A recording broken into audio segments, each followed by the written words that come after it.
парвандаи ҷиноятӣ алайҳи як полис ки бо 2 тири туфангчаи хизматиаш ҳамсарашро кушт баъди таҳқиқи додситонӣ барои баррасӣ ба додгоҳ фиристода мешавад. таҳқиқ нишон додааст ки Набиҷон Аминҷонов таҳлилгари идораи полиси Вахш бинобар моҷарои хонаводагӣ ба сӯи ҳамсараш тирк шудааст.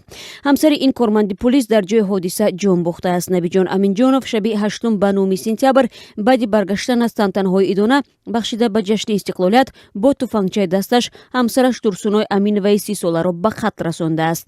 мақомоти расмӣ аз гуфтани тафсилот худдорӣ мекунанд, вале афроди огоҳ аз ин қазия мегӯянд ки қатли Турсуной Аминова омӯзгори мактаб дар назди 3 фарзанди ноболиғаш сурат гирифтааст.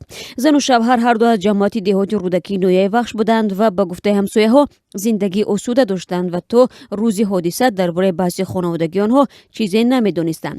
наздикони Набиҷон Аминҷонов ва Турсуной Аминова дар бораи ин қазия суҳбат намекунанд, вале як хишованди зан гуфта буд ки зиндагии онҳо хуб буд. Сироҷ Маҳмадалиев, вакили дифои Набиҷон Аминҷонов гуфт, зер ҳимояаш айби эълоншуда алайҳи худ, яъне куштори завҷаашро рад мекунад.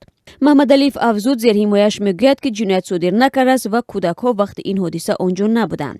ӯ мегӯяд ки вақти 10 метр дур рафта садои тир шунида шуд ва ӯ баъдан ҷисми ҳамсарашро пайдо кардааст. Набиҷон Аминҷонов ки 31 сол дорад ва чанд соли ахир дар идораи полиси ноҳияи Вахш ба ҳайси таҳлилгар кор мекард, аз рӯзи сарзадани ҳодиса дар боздошт қарор дорад. як мақоми достони вилояти Хатлон гуфт ки парванда аз рӯи моддаи куштор баррасӣ мешавад. чанде баъд аз рух додани ин ҳодиса, яъне куштори ҳамсар бо дасти шавҳар, сардори идораи полиси ноҳияи Вахш Рустам Аҳмадзода аз мақомаш барканор шуд ва расонаҳои маҳаллӣ сабаби барканориашро бар рух додани ин ҳодиса рабт доданд.